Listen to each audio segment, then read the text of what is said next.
Okay. Welcome everybody to the Decatur Public Library's homeschool workshop, Homeschooling, Getting It Done. I'm Susan Bishop with the Decatur Public Library's Children's Department. I am also a former homeschool mom. I'm going to moderate the workshop tonight, and I will be watching the chat. We are going to record this and have it available for viewing. We are only going to record up into the question and answer time, and then we will stop the recording so people have freedom to ask questions.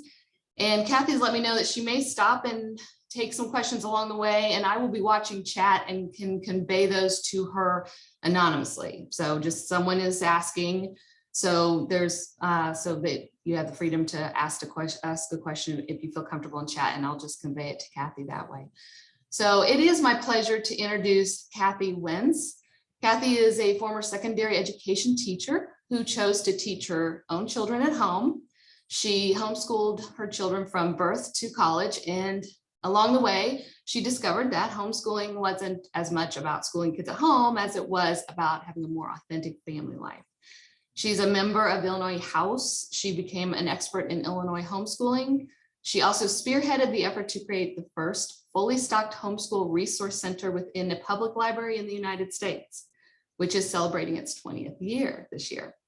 And as owner of the Wentz Educational Services, she does public speaking, tutors students, and provides counseling to parents regarding Illinois education law, learning differences and difficulties, and the best curriculum options for their children. So please welcome Kathy. I'm gonna make you the spotlight, Kathy. Wonderful.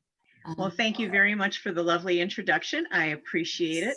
I have to say, in particular, the Homeschool Resource Center at the Johnsburg Public Library, it did just have its 20th anniversary on the 15th of this month. And just this Saturday, we had a big used curriculum flea market and in-person tours. You had to have a mask on, but it was absolutely lovely. The flowers behind me were a gift from the library, along with a whole lot of extra cupcakes that I don't think any of us really needed, but they were certainly delicious.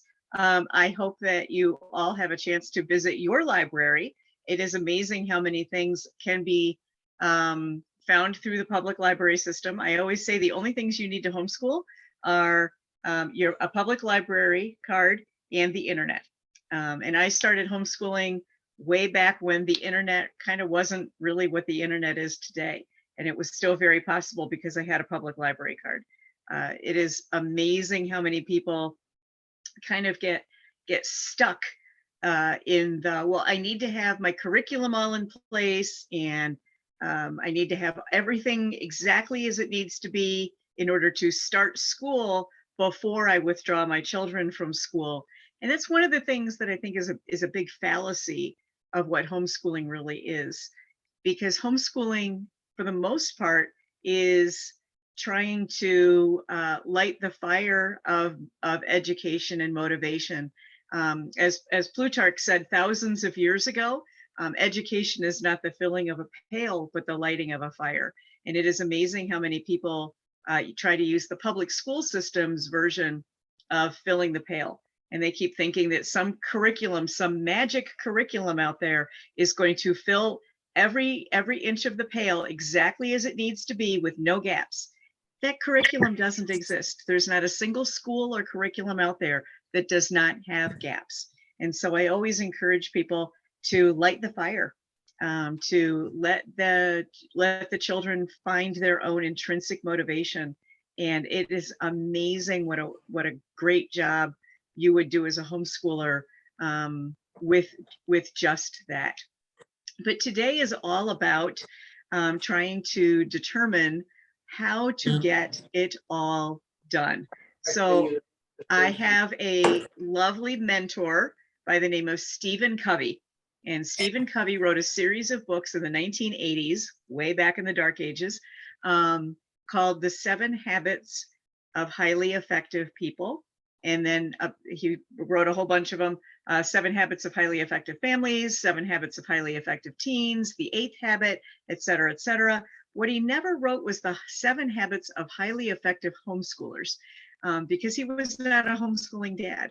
and I really kind of wish that he had. So I've taken what his foundation is and I've kind of turned it around to homeschooling. And so I'm going to share with you, here we go. If you could put screen sharing back on for me, I'm not allowed to screen share. Or make me a co-host. We should have checked this out at the beginning. Okay, let me see here. Multiple participants can share simultaneously. Is that what I need to click or make me a co-host? Oh, okay. I can say who can share all participants. That'll work. Who can start sharing when someone else is sharing? Okay, I'll just see if that works. There we go. Yay. Thank you very much. And I'm not seeing. Oh, there you go. There you go. Okay. Everybody see it, I hope. Yes. So in his 7 habits, the very first habit is to be proactive. Head off issues before they happen. And when you're homeschooling, this is particularly important. And one of the #1 things that I wish every new homeschooler would do is figure out what laws they actually live under. I am going to make the radical assumption that everybody here is an Illinois homeschooler. So I'm going to cover Illinois homeschooling in a very brief, nutshell here. But I'm going to show you where to find far more information. But literally, do you fully understand the laws that you live under? So I'm going to go back to this. I'm going to go to Google. Hang on just a second. It doesn't want me to go to Google. Why does it not want me to go to Google? Welcome to the joys of technology.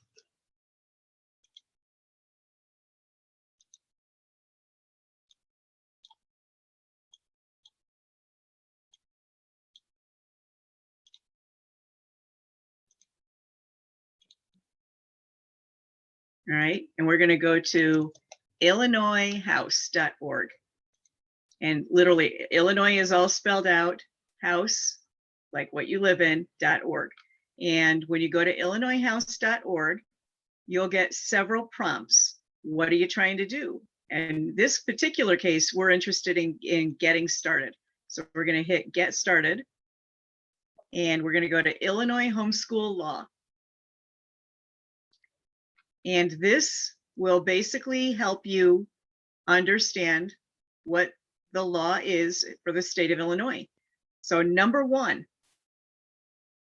we have been enjoying for 70 years a Illinois Supreme Court case called the People versus Levison.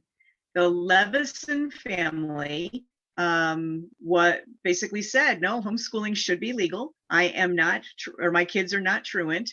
And the Illinois Supreme Court upheld that the parents are the primary educators of their children. All they have to do is teach the core subjects in the English language and teach children of corresponding age and grade what's being taught in the public schools.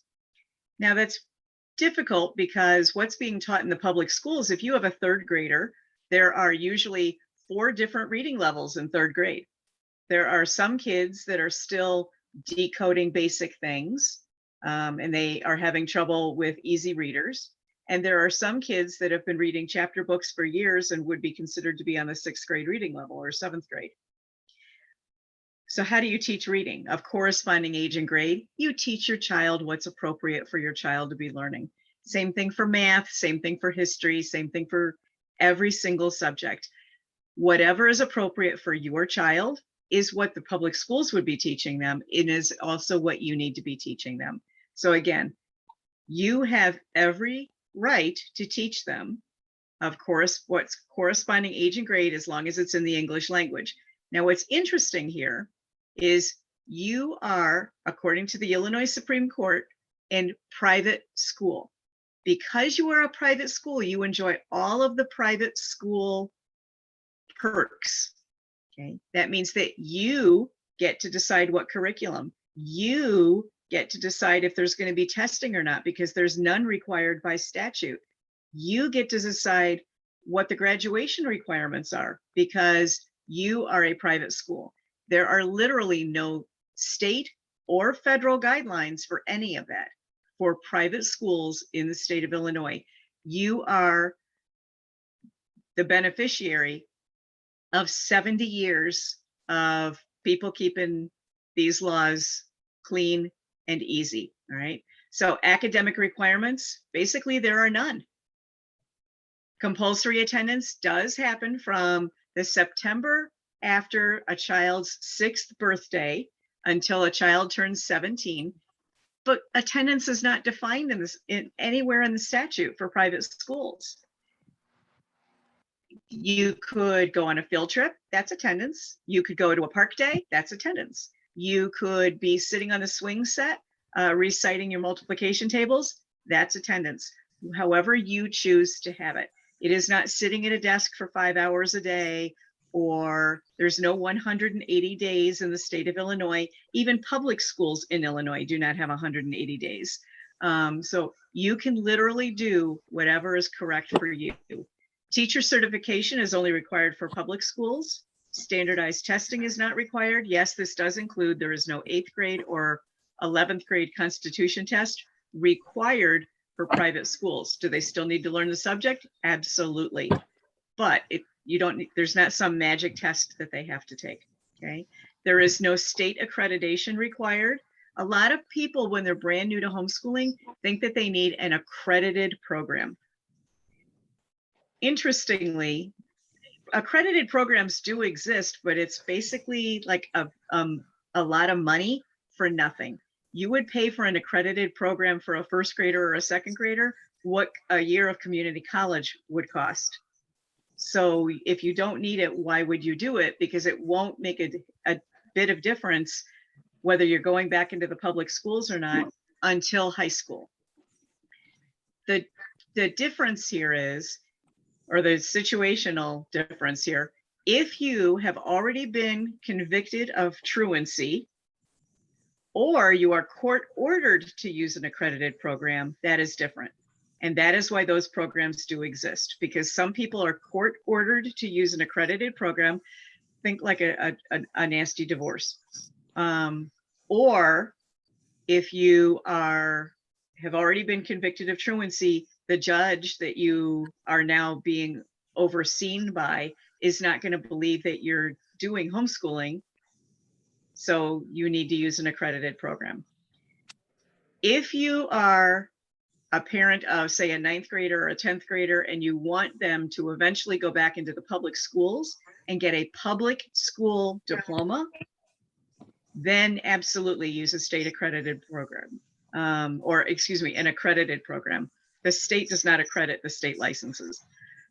Again, graduation requirements, it's completely up to you because you are a private school, right? If you want to transfer out of the public school system, there is a letter of withdrawal. You can fax it in. You can kind of click through here, and there's a lovely little letter that you can kind of follow the format. It's kind of funny. This does suggest that you name your school. Yes, there are suggestions for how to name your school as well. So for instance, if you live on Cedar Hill, it could be Cedar Hill Academy. Live on Washington Lane, Washington Elementary. Live in Brownston Math and Science Academy. Live near Giant City State Park, Giant City Academy. You know, something related to your environment usually works out very well. I usually don't recommend using your last name. Just because that it kind of screams, hi, my child graduated from a homeschool, and we don't necessarily want to make it quite that obvious, although a lot of colleges and universities today actually are seeking out homeschoolers, but at the same point, you kind of want to not make it quite so obvious. All right, so do we have any questions on Illinois law? Kathy, do they need to send that to me in a private direct chat, not public chat, correct? So if you have either way, either way, question won't show up on the recording. No. Oh, okay. All right. So do have a question here. For 10th graders, how can you make sure that they're able to get into college after being homeschooled? Okay, because you are a school, you give the diploma. And in actuality, nobody really cares about the diploma itself. They care about the transcript. But you give the transcript. There are quite a few workshops. I do how to create a transcript workshop 4 times a year. My next one is October 12th. But there are also a lot of other people that do those. And there are transcript services available if you get really, really nervous. But I would absolutely, if you're worried about homeschool, high school diploma and transcript, attend a workshop, because it's a very, very long and involved process, in all honesty, that does take quite a bit of time. But you are a private school, so you create the high school transcript, you create the whole shebang. If you do want a really pretty diploma though, homeschooldiploma.com for $35 creates the most beautiful diplomas. They're just pretty epic. Any other questions? I don't see any right now. Can a kindergartner whose birthday is October 1st be homeschooled and enter public school in 1st grade? Absolutely, because compulsory attendance does not start until after or till September of after a child turns 6. Obviously, kindergarten is non-compulsory, and so there are a fair number of people that don't homeschool kindergarten or go to a private, a brick and mortar private school or a preschool for kindergarten. They get new 1st graders all the time. And they get new 3rd graders all the time. They get new 5th graders all the time. So transferring into a public school, remember that they have to take you.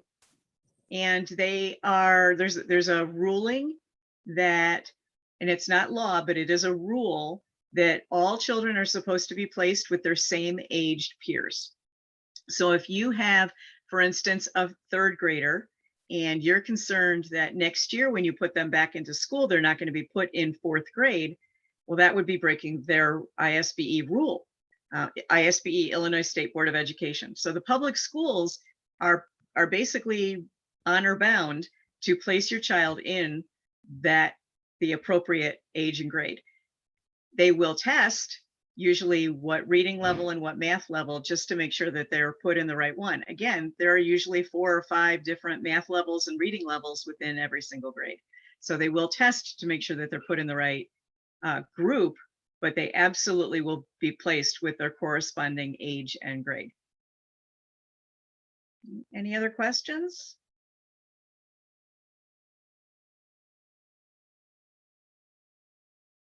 Okay, so normally at this point, we also like to talk about briefly special education. If you have a student with an IEP, when you write that letter of transfer, you can also add in that you want to keep speech therapy, or you want to keep whatever support that they're getting. Most public schools, unfortunately, because it's the middle of the year as far as they're concerned, most public schools came up with their budget for this school year for their special education last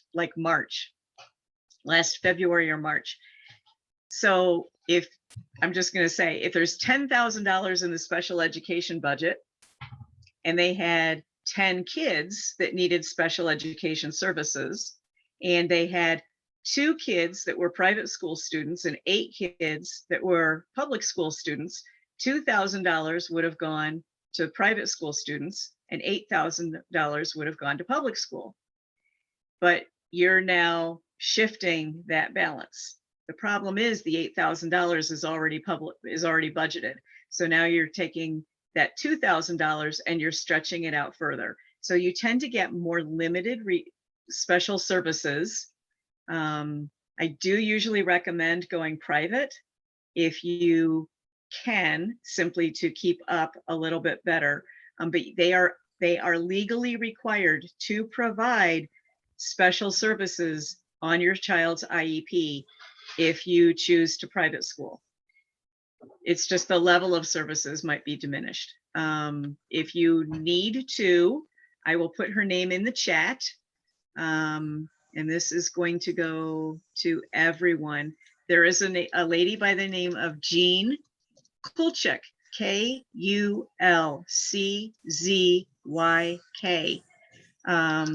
for special needs. And you can reach her at Advocate for Kids.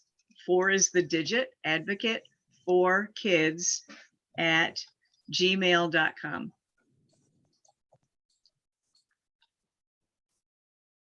And it would help if I didn't add in an extra letter there. Kathy had 2 other comments. Do you want those now? Absolutely. Yeah, someone asked if the link will be posted for the transcript workshop. I can. It would take me a few minutes to find it. When we go to chat or when we go to Q&A, remind me and I will post that. Okay, and then I have a 2-year-old, a 6-year-old, and a 10th grader. How would you suggest I teach them while having them together? I've been including my 6-year-old with my 2-year-old. Okay, so I'm going to get to that. Okay. Are there any other legal questions? No. No? Okay, so let's go back to, hang on just a second.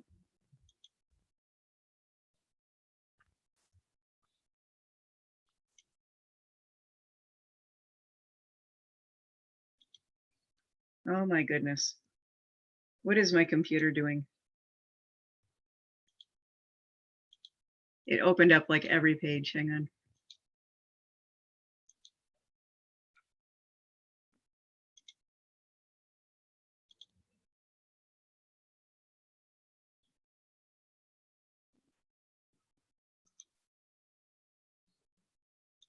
I'm so sorry.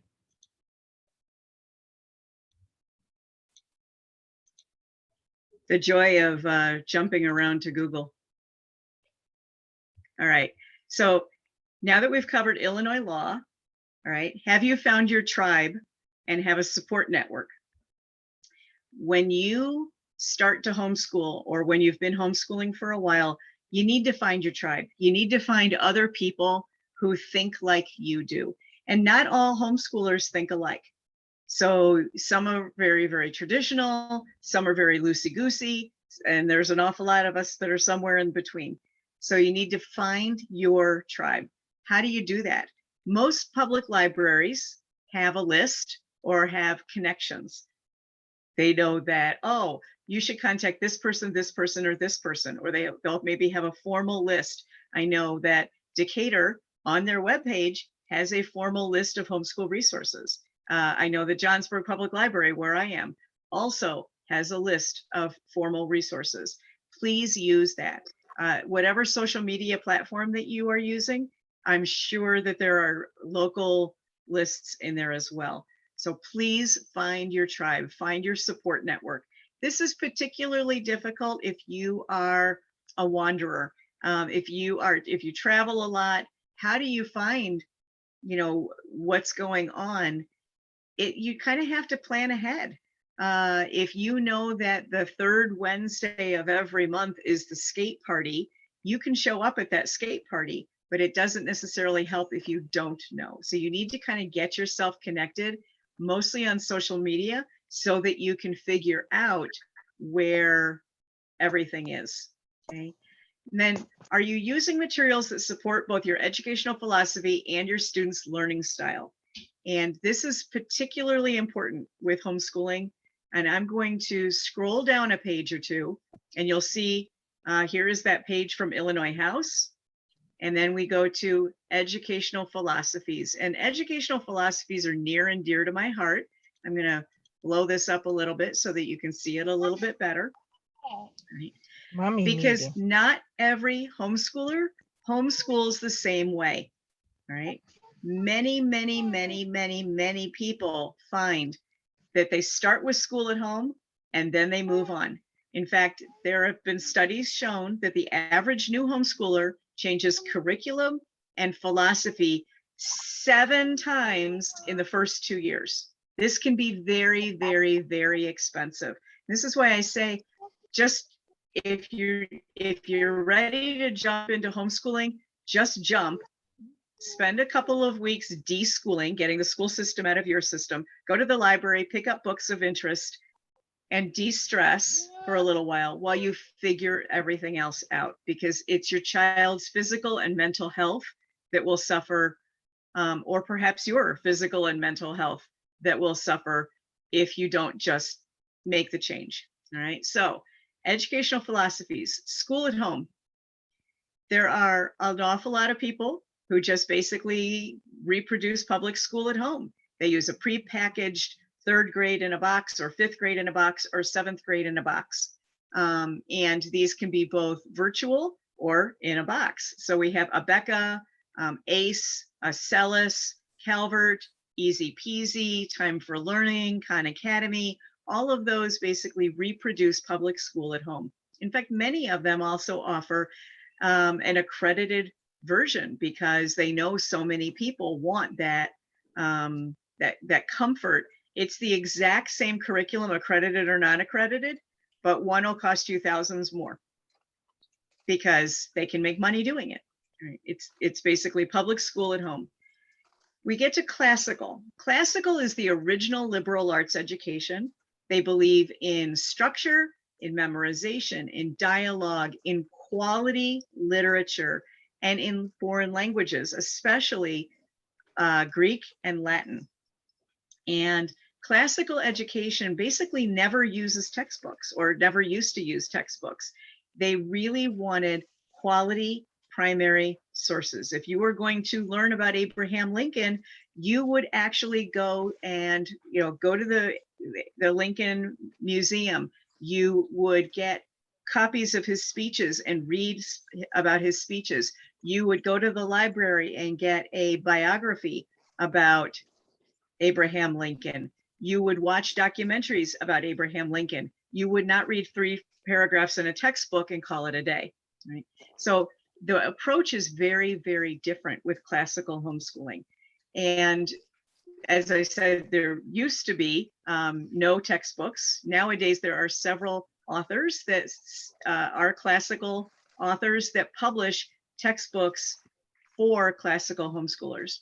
But some of the resources: Classical Christian Homeschooling, Classical Conversation, Colby Academy, Veritas Press, Well-Trained Mind. And the Well-Trained Mind is basically a tome of wonderful resources. Absolutely phenomenal number of resources. Right? And then we get a little bit more relaxed. We go to Charlotte Mason. And Charlotte Mason believes everything that classical does, but with a little bit more relaxed structure. So with Charlotte Mason, she believed that you learn about God's world by studying and being out in God's world. Instead of being in a classroom or being in your house all day, you need to be outside. And they lived in a more temperate climate. They lived in rural France. Northern Illinois is a little bit colder. And so I don't necessarily believe you need to be outside an hour every day, as Charlotte Mason did here. But at the same point, she really wanted kids outside at least an hour a day, learning about God's world by being out in God's world. The other thing about Charlotte Mason is she believed that every child has a unique conversation with God, just as we each have a unique conversation with God. And you don't, as a parent, know what that conversation is. So if a child is asking for to learn about something in particular, absolutely, let's try to facilitate that. If you were a classical homeschooler, you would say, no, it's not time. So for instance, if a Charlotte Mason homeschooler, 6-year-old, desperately wanted to learn to play the violin, if they were a classical homeschooler, they would say, that's great. Let's learn piano for 2 years so you can learn the structure of music, and then we will get you a violin. A Charlotte Mason homeschooler would say, well, I bet you we could find some Suzuki violin lessons somewhere. So it's a little bit different of an approach. It's not quite as structured, but it still believes in good quality literature. It still believes in all of the, the dialogue, daily dictation, etc., copy work that classical believes in. Charlotte Mason also came up with a term that you will hear in the homeschooling community called Twaddle. She wanted all of the books that children read to be twaddle free. She did not believe in Captain Underpants type books. She wanted quality literature. I think most of us that homeschool go for a reduced amount of twaddle, but I know in my home we had like a 80 to 20% twaddle to quality literature ratio. About 20% of what they had was pure twaddle. I admit it, but we did read an awful lot of really good stuff. You can get quality information about Charlotte Mason, Ambleside Online, PennyGardner.com, Matter Abelius, Simply Charlotte Mason, The Trail Guide to Learning, Train Up a Child. All of those are great resources. Right? And then we get Waldorf and Montessori, and I like to cover these kind of together. An awful lot of people, they go to a Waldorf school and a Montessori school. Our food is in the house already. They look very, very similar. They look very, very similar, but they are not. Waldorf believes in structuring what a child does within a free and open environment. And Montessori believes in structuring the environment so that the child can be ultimately free in that environment. So Waldorf believes in educating the whole child, head, heart, and hands. They believe in earth schooling. They believe in bringing it together, the artistic, social movement, all in the morning. And then in the afternoon, they will do a little bit of the intellectual work. They believe in delayed academics. So, for instance, a child is basically not even allowed to hold a book until they've lost a couple of teeth, so about 7 years old. And they believe in rituals of daily living. So earth schooling, Oak Meadow, Waldorf-inspired learning, etc., are all good Waldorf resources. Montessori, on the other hand, believes that a child should have the ultimate freedom to decide what they're going to do within their structured environment. If they want to play outside all day, they can. If they want to play in the little toy kitchen for 3 months, they can. But every day, the teacher, once in the morning and once in the afternoon, would bring in something called a teachable moment. And they would try to engage the student in something else to broaden the world, that child's world. And so if you have a child that's been playing in the little toy kitchen for 3 months, maybe we're going to try to pull them out by doing something else, like baking cupcakes.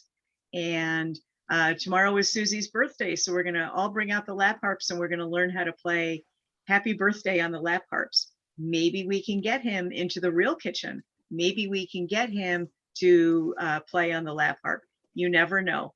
So Montessori is all about bringing the world into the classroom through those teachable moments.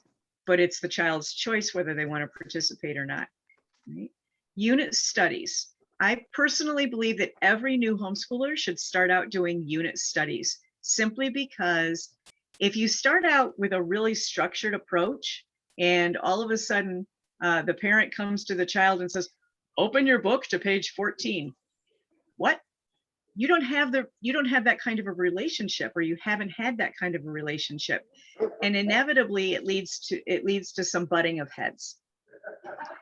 And if you start out a little bit more relaxed and you develop a relationship that will allow for open your book to page 14 later on, it usually helps. So the unit study approach permits that. Everybody's had the unit studies. When you went to kindergarten and first grade, September, we learned all about apples. We could go apple picking. We can learn about Johnny Appleseed. We can learn about the history of apples. We can go and taste test, 14 different apples at the store, et cetera, et cetera. We can learn the geography. We can learn the science. We can learn the history. We can do art projects with apples. We can make applesauce and apple pie. We can do so many different things with apples. If you go to Google and you type in the words free unit study and then apples, free unit study skateboarding, free unit study turtles, free unit study ancient Greece, free unit study World War I. You will get so many resources, your head is going to spin. So finding resources from across the curriculum is actually very, very easy. The other thing that's really nice, and this is for the person that asked about what do I do with multiple grades? I have a 3rd grader, I have a 5th grader, I have a 7th grader, I have a 10th grader. The nice thing about unit studies is everybody in your family can do the same topic. You just simply change what they're doing within that topic. So if you're doing apples, all right, say your 3rd grader is way more into the science of them. And so the 3rd grader might take and while the 5th grader is getting ready to make applesauce, the 3rd grader can take every single core and pick out all the seeds. Does every single apple have the same number of seeds? Does every apple weigh the same amount? What's the average weight? Who knows? Okay. So when you start asking those questions, right, you have the 3rd grader, the 5th grader set. The 7th grader, on the other hand, might be more interested in Johnny Appleseed, the literature of that, the geography of where he traveled, the fact that he actually became a political figure. The 11th or the 10th grader might be more interested in the fact that Johnny Appleseed is best known basically for bringing ungrafted apple trees. And so therefore, most of the apples are pretty bad to taste, and they were used to make Applejack. So he basically brought booze to the West. And as far as that was concerned, the West, he got as far as Ohio, which was way far west during that time frame. But you can find unit studies also. Amanda Bennett has a lot of them. Design a Study, 5 in a Row is a wonderful blessing of a unit study program for young children, kindergarten, 1st, 2nd, and 3rd grade. Konos is for all grades, kindergarten through 12th grade, and it's biblical based. So you would do a biblical unit, and then the beauty of Konos is if you get the Konos compass and say something is happening with the moon, you can actually look where in the world in these 3 volumes is the moon, and it'll tell you. But with Konos, it actually will give you like, these are the activities to do at this age. This is the activities to do at this age. This is the activities to do at this age. It breaks it all down for you. It's a lovely program. And then there's unschooling or child-led learning or wild and free. They all kind of come here in the same thing. And that is child-led learning. This is not to say that the parents don't have a role in their children's lives. It's saying that you're not going to pick the textbook for your child is going to pick the textbook for themselves. So you would say, you will learn some science. What kind of science do you want to learn about? Let's go to the library and pick out some materials, and then we can go online. We can find more materials. Maybe we'll buy a couple of books. You let them have that say.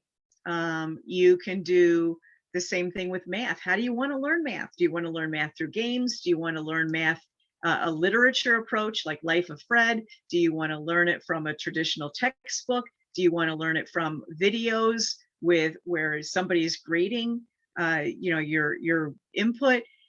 There are so many different approaches. It gives the child a lot of input, and it gives them then intrinsic motivation to actually do their best.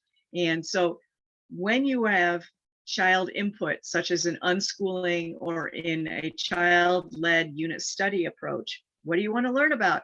Skateboarding. Let's learn about skateboarding. What do you want to learn about? World War II. Okay, let's learn about World War II. Okay.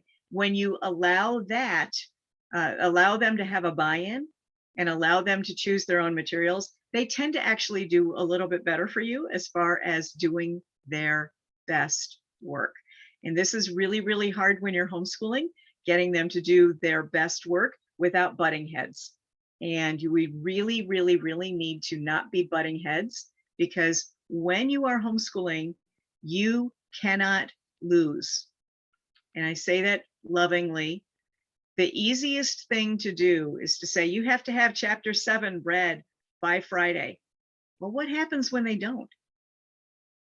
What do you, the parent, do when they don't have chapter 7 read by Friday? Chapter 7 will always win. The child will always win. There's only so much punishment you can do. So it is far better to have their buy-in and have them intrinsically motivated to do this rather than have a constant test of wills, right? So do we have questions about the different educational philosophies?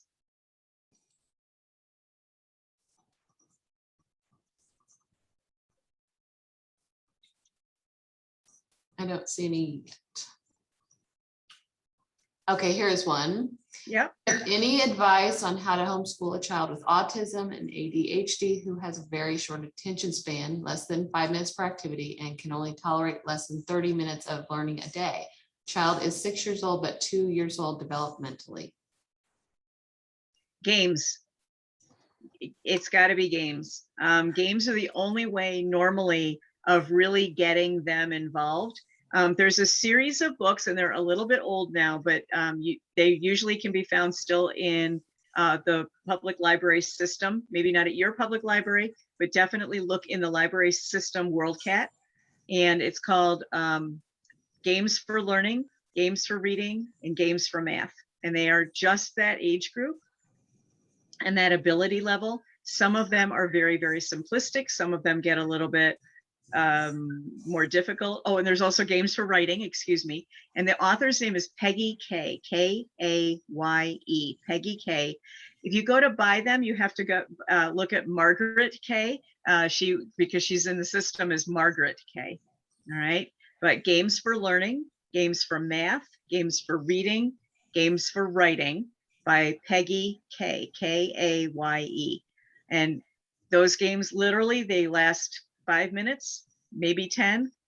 Kids oftentimes have a little bit more interest in participating when it's in a game format, so that their attention span, because they are moving bilaterally, they tend to do a little bit better. Remember that when you have a child with ADHD and autism, they need to have cross-body motion. They absolutely have to have that. They have to have those breaks because their brain literally fills up. Their working memory fills up very, very quickly, and it can take up to a half an hour to 45 minutes for their working memory to clear. What helps it clear is actually movement across the hemispheres, all right? And sometimes even with grown-ups, all it takes is getting up, walking to the water cooler, milling around for a minute and coming back because you're up and moving. It's not just little kids. We always just kind of think, oh, it's little kids, but it's not. There are also a wide variety of educational games that are very, very, very good for that age group. And so definitely, look at your library to see if they have games that are appropriate. Look online to see what they have. I know, like, my library has some of the Osmo games available. You never know what's available for free and inexpensive, but there are so many games online. I just hate to put a kid with ADHD and autism online too much. Oftentimes at that age, they can get just too focused on online. And although many of them do very, very well at online learning, I love having the interactive nature of in-person games like Peggy K showed. Okay. Would those games be beneficial for a 12-year-old with ADD that struggles as well, or are they younger based? Peggy K's games are all definitely younger, but I love educational games all the way up through. So absolutely educational games all the way through. I basically did only math games with my kids until they hit algebra. And my kids both have degrees with heavy math emphasis.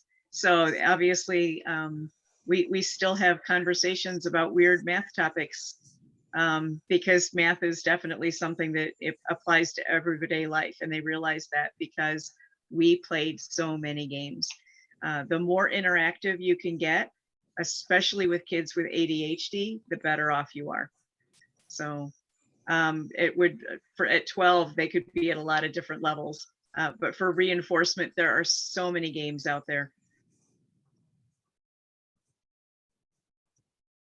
I don't see anything. Oh, thank you. Yeah, I don't see anything else. Okay. Well, I will go back to the. Okay, I have one. How to really measure the growth as none of the standard textbooks are available to us none of the standardized testings are available to homeschoolers. Maybe Oh, you can absolutely do standardized testing. Okay. If that's what you want to do. My favorite source for standardized testing is Seton Testing Services, SETON. But you can absolutely do standardized testing if you want to. Okay, thank you. But most homeschoolers, if you're working one-on-one or one-on-two or one-on-three, if they've made progress. I always keep something from the beginning of the year, something from the middle of the year, something from the end of the year. Do not keep everything. That's just but keep samples of how they write their name, of how they write a sentence, how they write a paragraph, of take a video of them reading to you out loud. Take a video of you playing a math game or of them doing or the actual physical math worksheet. It is amazing to me how many times just having a little sample, oh, look we did this science project and he still remembers the end or what we did at the end of the year. What a cool thing. Because most of the time when they're in public school, they don't really remember a lot of that because they rush through stuff. When you're homeschooling, you don't have to rush through it. So it's but you can absolutely do standardized testing, right? And then the last thing on being proactive that I always like to mention is, are you remembering to teach your unique child, or are you trying to teach the curriculum? Many new homeschoolers, they get this curriculum, and well, we need to do the curriculum. We need to teach the curriculum. They forget that they need to teach the child. So if the child gets lost, you need to slow it down. You need to use different materials maybe in order to not have that child lost at that phase. Or maybe the child's completely bored and you need to speed things up a lot. One of my favorite ways of gauging things. So for instance, a math program. Okay, I'm going to give you 24 hours to study chapter 7. At the end of 24 hours, you're going to take the test at the end of chapter 7 and see how you do. If you get a 92% or better, you don't need to do any of chapter 7 because you already know it. You proved you already know it. And then we'll go on to chapter 8. But if you don't get a 92% or better, then obviously you need to do every odd problem throughout chapter 7 in order to take that test again. Do you think that child is going to have intrinsic motivation to do their best on that test? You're darn tootin'. And if they've already known that material, they're just going to skim right through. I have seen people do 3 and 4 years of math in one calendar year by using that approach. If you're planning on going back to public school next year, I do not recommend that because they will be bored when they get back to public school. And you do not want a bored child, because a bored child is a very creative child and they cause lots of problems when they are that bored. And we don't want to do that. So one of the things that I do want to recommend is there is a lady by the name of Kathy Duffy. And Kathy Duffy has written a series of books. I have an old one. This is 100 top picks. The current one is 102 top picks. Or you can go to kathyduffyreviews.com. Now, Kathy Duffy gets thousands of different curriculum material and reviews them. She gets the materials for free. She's not paid by them to review. A lot of the bloggers, they'll review 3 programs and say which program they like best. Well, that's all fine and good, but that's only 3 programs. Kathy Duffy gets lots more than that. So she has her 102 top picks and her 100 top picks. And what's really lovely is in here is a series of charts. All right. And these charts, because I'm a math and science nerd, are what I love the best. She has you figure out what your child's learning style is. Is your child a perfect Paula? Is your child a wiggling Willie? Is your child, et cetera, et cetera. She has you figure out what your educational philosophy is. This is why we went over educational philosophies. And it tells you how easy this program is to use for the parent, how much time, what it supports. So it is amazing. If you know that you're a Charlotte Mason homeschooler and you have a wiggling Willie and you do not have an hour a day to prepare the program, it will literally tell you what 3 programs to look at that would be best for your wiggling Willie and your Charlotte Mason ideas. So again, Kathy Duffy Reviews, Kathy with a C, DuffyReviews.com. Okay, or the book. I love the book because the book has the charts. But when you are trying to remember to teach your child, you're not here to teach the curriculum, you're here to teach the child. You need to remember to be flexible because the curriculum doesn't know your child. You know your child. If you need to slow down or speed up, you know that the curriculum doesn't. Okay? So the second thing that highly effective homeschoolers need to do toward getting it all done is to begin with the end in mind. And we don't have time today to do this, but I'm going to strongly encourage you to write a mission statement. Okay? Your mission statement should basically state why you're homeschooling, what your family stands for, what is the kind of home life that you want to have? Do you want to have a quiet, loving, supportive family? Then you need to put it in writing. And occasionally you need to remind people, okay, what you just did that help, with the loving and supportive when you just, broke his toy? That doesn't sound loving and supportive. Well, he did. Okay, let's stop. What part of loving is not coming across here, right? What kind of emotion do we want in our home? It belongs in your mission statement. Most homeschoolers that do this, and an awful lot of other families, okay, have a monthly family meeting. And this is where everybody gets together. They work on the mission statement. By the way, the mission statement should be written by every member of the family and even the 3-year-olds. And it is really important that the mission statement take a long time because you're going to find, remember that incident? We didn't have anything in our mission statement about that incident. Let's tweak it a little bit and change it. Certainly it's fine for the adults in the family to kind of come up with a first draft, but everybody should have a buy-in. But that happens at a family meeting. Discuss how things are going, what needs to get changed. Make sure that everybody at the table has an equal voice. If you've got 4 kids, face it, parents, you are outvoted, right? If all 4 of them decide something else. But it's really important that everybody feels supported in this situation. And that is a very, very difficult thing for an awful lot of people, to begin with the end in mind.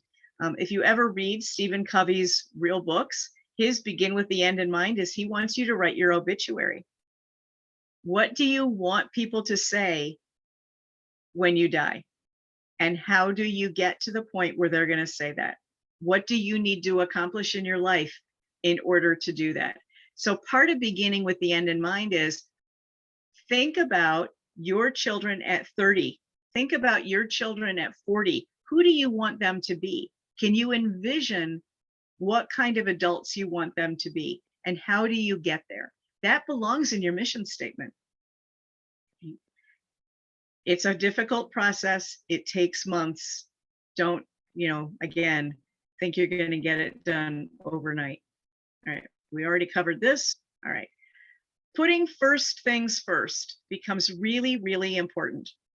I was a single mom for quite a few years, and I would frequently, when interrupted at 3 o'clock in the morning by the latest crisis, would say, is it fire, flood, or blood? If it's not fire, flood, or blood, you need to go back to bed. This is a difficult concept, but important and urgent: fire, flood, and blood.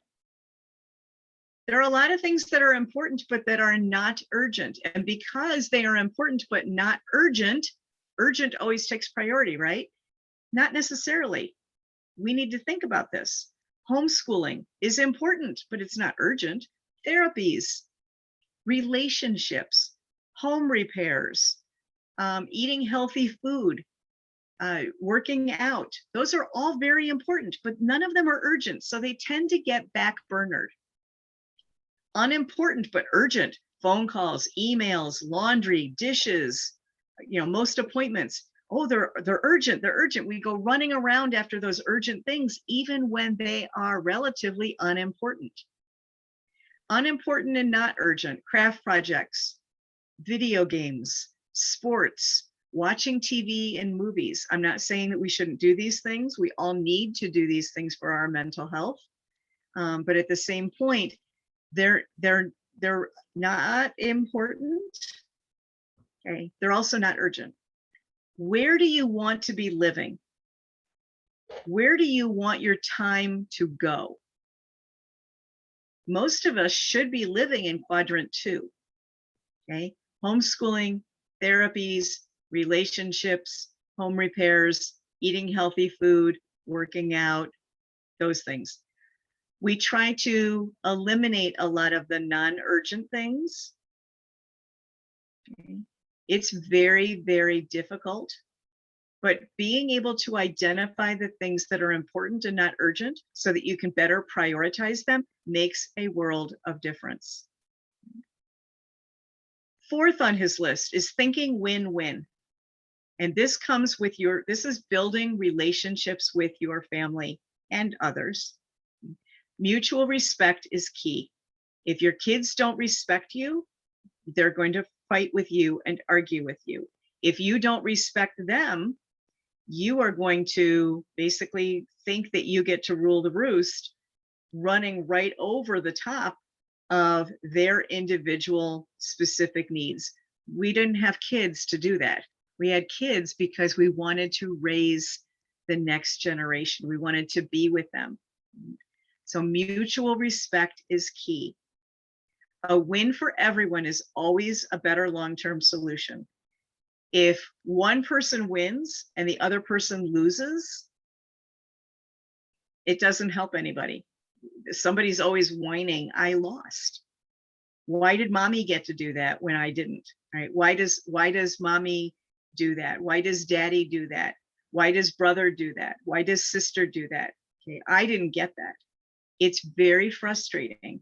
And so what you end up with is you end up with somebody who's building up resentment. So we don't want to do that, right?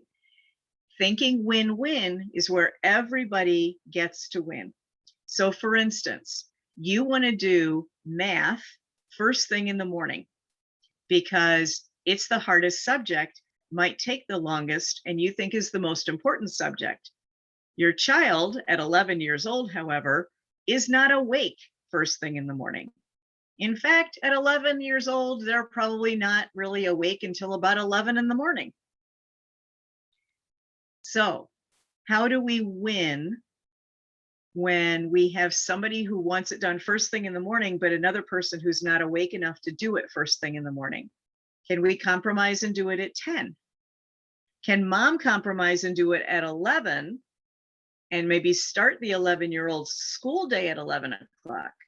They can kind of sleep in and then have an hour or an hour to chill maybe, and then start the school day at 11. So it's still getting done first thing on that school day, but it's after the child is awake enough to actually do it, because it's really hard to do math when you're not awake, right? How do you come up with a schedule that respects everybody. Thinking win-win isn't about being nice. It usually takes more time. It usually involves trial and error, but it's really important. Okay. If you want a great example, there are videos available on YouTube. It's called Grow Men, Not Lawns. And it is something that Stephen Covey actually produced. And actually he calls it Green and Clean. And it is really funny. It is his effort to get his young son to be responsible for taking care of the lawn. And looking over at the neighbor's lawn, what's that? Green and clean. That's right, son. Okay. Look at our yard, not green and clean. Look at this little patch that we helped clean up together. That's clean, but it's not green. How do we get it to be green? Well, we could spit on it all day long. We could get out the watering hose. How do we want to do that? It's up to you, son, but let me know if you need some help. And if I'm available, I will help you. Well, of course, nothing got done. Nothing got done at all. And it's how they, over the course of several weeks, got to a point where the son became responsible for the lawn, and the lawn did end up becoming green and clean. Right? This does take longer. It absolutely does. I know in my household, we had the drama of emptying the dishwasher. I have a son that would spend 45 minutes trying to empty the dishwasher, whining, moaning, groaning, and complaining the entire time. And everywhere in the house, you could hear him whining, moaning, groaning, and complaining about emptying the dishwasher. It took a very, very long time. It was so long. It was so hard. So I went in one time and I said, all right, I tell you what, here's a stopwatch. You time me and I'll put away the dishes tonight. And I put away the dishes in about 6 minutes. The next night, I did the same thing. The third night, he put away the dishes and I timed him, and it took about 10 minutes. So we had the conversation. Well, if you can do it in 10 minutes, why are we having the drama of 45 minutes? Well, I don't know. Okay, well, let's do this a couple more nights. We did that a couple more nights. I haven't had, there was no problem after that. Because we were working at it together. We were working at being a win-win team instead of, that antagonistic constant butting of heads. Right? I'm going to go ahead and stop. Does anybody have questions at this point?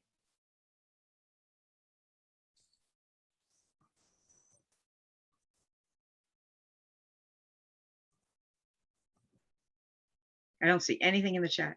I have not. I don't have anything either. Okay. All right. Let's go back. All right. Habit number 5. Seek first to understand, then to be understood. I have yet to meet the parent who does not admit to yelling. Everybody does it. We all know we shouldn't do it because it really doesn't help. But if you say something about 6 times and then finally you yell, and then they're like, why did she yelling at me? Because I said it like 6 times. All right. It's a really hard habit to break. All right. But part of that becomes going back to win-win and trying to figure out why they're not hearing you, why they're not respecting you enough to hear you the first time. And part of it is to listen to them. So some phrases that I know that you've probably heard: this is stupid. I don't know how. I'm bored. And look at me, look at me. We've all heard them. This is stupid could mean so many different things. It could mean, I don't know how to do this. Can you show me how? It could mean, this is so easy. I knew how to do this 3 years ago. It could mean, these cartoons look like they're for a 2nd grader and I'm in 7th grade. I'm not going to be looking at these 2nd grade cartoons all day. This is, beneath me. Okay, so a kind of a prideful place. I don't know how.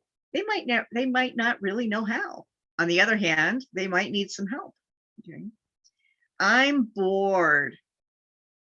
I always have a good fix for that. There's a whole list of things to do. But I'm bored will always bring out the list. Okay. Look at me. This is a child who's desperately seeking attention. And how do you get it? Give it to them in a healthful, constructive way, right? If you understand what these things mean, it really, really helps. But oftentimes that means having a long dialogue with them. Okay? When they say this is stupid, it means having a 10-minute conversation with them. Right? Why is it stupid? Is it too easy? Is it too hard? Do we need to use different materials? Let's go online and find something else. If you don't understand how to do long division using the explanation that's in this book, let's go online onto YouTube and look at some of the examples that they have on YouTube of teachers teaching it. Okay. If the fact that they want you to memorize the 50 states in alphabetical order seems stupid, well, maybe it is. Maybe you don't need to do it. But at the same point, let's go see if there's another way. And there are songs and stuff, you know. So there are ways of learning these things that are just different, that oftentimes they just need something different than the way the chosen curriculum teaches it. It's easy enough. But if you understand what it is that they're trying to get you to understand, it makes the world a lot better. It is really, really hard though with kids because they just don't have the vocabulary. And they're so, especially if they've been in public school, they're used to it not mattering. If they don't understand, then it doesn't matter. They raise their hand and ask a question and they're going to be ridiculed by the rest of the class. So they learn not to ask questions. And you have to kind of unteach that. You have to unpack all of that. This is stupid. Well, how is it stupid? Help me understand so that we can do something better. They're shocked by that kind of approach. It really becomes such an important way of deschooling them, of getting the school system out of everybody's system to try to unpack those things. All right. And then to synergize. All right. Synergy is really, really hard sometimes because every single child, every single adult, every single family has unique gifts, has unique talents, has unique struggles, and we cannot do anything alone. So having kids learn independence is really, really important. And one of the things that I like to focus on sometimes, every kid is different.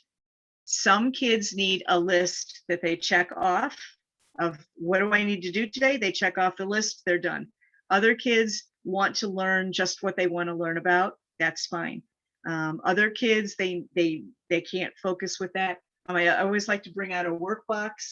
So I like the collapsible things, but if you literally on something like this, list the things that they need to do on a 3x5 card, and then every day you replace the card with a new card. Everything they need is inside the box. This is their school box. It's right here. You can, as the day is progressing, write up their next cards. So you never have to sit there at 11 o'clock at night. I can't go to bed yet. I have to make up the cards. You already made them up because you did them as they were working in the morning.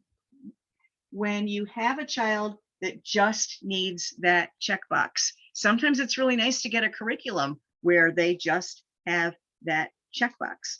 When you have a child, though, that only wants to learn about the things that they want to learn about and will fight you tooth and nail about a checklist, sometimes that's better. It depends upon each individual child. Okay?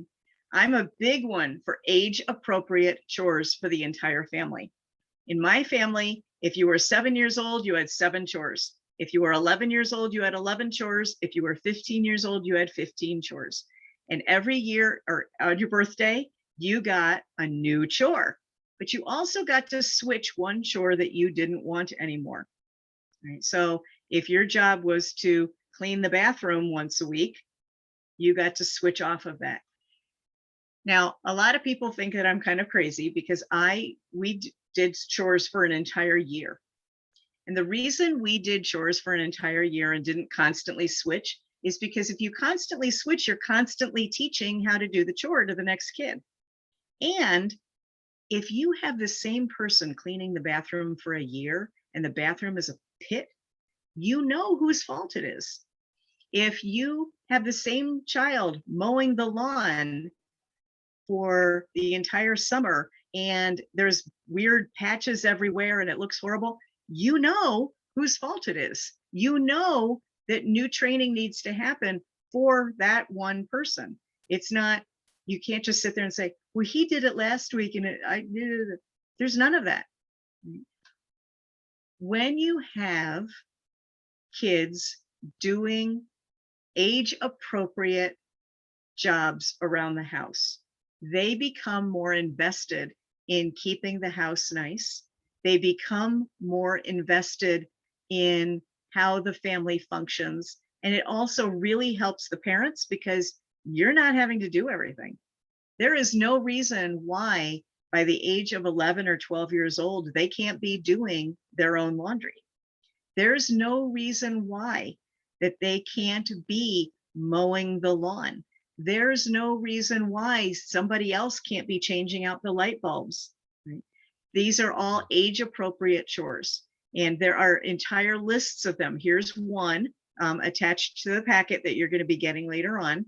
But like ages 4, all right, make your own bed with a little bit of supervision, help put on your own clothes, bring things from the car into the house, straighten books on a bookshelf, help set the table, clear the dishes from the table, help with laundry like matching socks, everybody's favorite thing.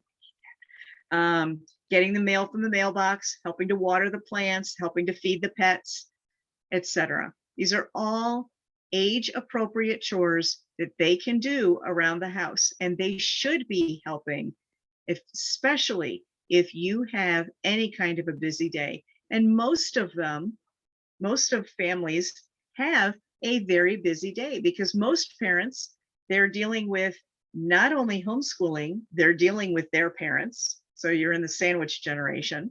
Okay? You're dealing with taking care of the home. You're dealing with probably a job. You are dealing with a volunteer position or two. You are dealing. And so it becomes really crazy how to get everything done. You don't have to get everything done. That's what your team is for. You just have to get your team engaged. All right. And then a goal without a plan is just a wish. Pick one issue you want to encounter, all right? Come up with a plan and implement it for 1 week. If it worked, then go on to the next issue. If it didn't work, try another plan. So list your roles. Don't forget yourself, okay? So my roles, and I kind of put it down here, right? I give you a weekly compass.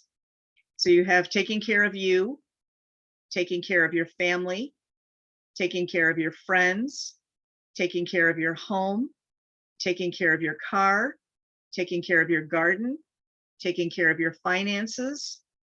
I add into this quite a number of other things. So I add into this my job. I add into this my students that I teach. I add into this specific roles with specific individuals. Okay. List all of your roles. What are the jobs that you have? And you can do this with your kids as well. Then list your goals within each one of those roles. What do you need to do to take care of yourself? Do you need to schedule a massage? You probably do. Do you need to schedule a hair appointment? You've been meaning to get to the dentist for the last 4 months and you haven't quite made the dental cleaning appointment. How about for your family? All right. What do you need to do to take care of the different members of the family? Does Johnny need a dentist appointment? Okay. Does Patrick need new shoes? Does Susie need a new outfit for the recital that she has? Okay. List every single one of those goals. It'll look overwhelming. That's okay. Bullet or underline or use a highlighter on any hard deadlines. And then evaluate each item. Fire, flood, or blood. Okay. What's actually important? If not, do you have time for it this week?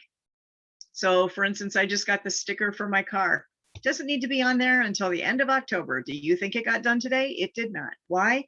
It's not it can be put off for a couple weeks. Okay. It's not urgent. It is important, but it's not urgent. It can be put off. Other things were more important today. Right?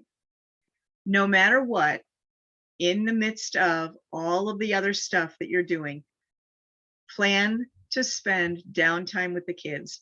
You need to plan to play. Plan board games, plan long hikes, plan blowing bubbles, plan making long-lasting memories with your kids, plan vacations, plan those things. Okay. This is where a lot of when you find your tribe, they're going on all of these adventures. Go on as many of those adventures as you can. Those are important because it's part of homeschooling. It's part of your field trips. It's part of your curriculum. Okay. Going apple picking is important. It is building lasting memories. Going on that hike is important. It is building lasting memories. And yes, there's some science involved. Okay. Doing all of those things they all are important. Okay. So this, again, this roles and goals down here, right? You list your roles, you list your goals. There's a couple of them, so you can print them off and kind of play around with what format works best for you. Last comes sharpen the saw. This is balance and renew yourself, your resources, your energy, your health. You need to exercise, prayer and meditation, quality reading, and other opportunities for mental renewal, service to society for spiritual renewal. Okay. It is so important to take good care of yourself, the homeschooling parent. If you are not taking care of you, you're not going to be able to take care of anybody else. And I know we've all heard that, but we all get to the point where we're completely burned out, we're stressed out, we're freaking out. Oh my gosh. What do you need to do to stop freaking out? Most of the time with me, I just need to make the decision and jump. All right. I freak out about making a decision. And once the decision's made and I've jumped, I'm fine. All right. And then I can sit there and kind of say, okay, what do I need to do next? It becomes really, really difficult sometimes to remember to sharpen the saw. And this is why on the roles and goals, what's the very first thing? Me, taking care of me, taking care of the person who's in charge of the circus that is your family. All right. And then last but not least, he came up with a bonus 8th habit later on, and that's to mentor others. Help where you can, volunteer where you can, teach other people's kids. Okay. But it's find your voice and inspire others to find theirs. And it's really, really important that as you become more comfortable in things, to find your voice and help out other people. I know that that all sounds a little bit pat sometimes when I sit there and say that, but it is truly one of those things that I think makes for a much happier life for many of us when you are able to then share the gifts that you've been given from other people. All right. So who has questions?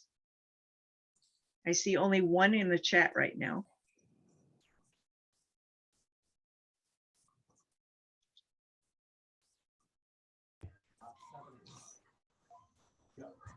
Hello, I'm Shalita. I want to briefly introduce myself. I know I'm running a little bit behind.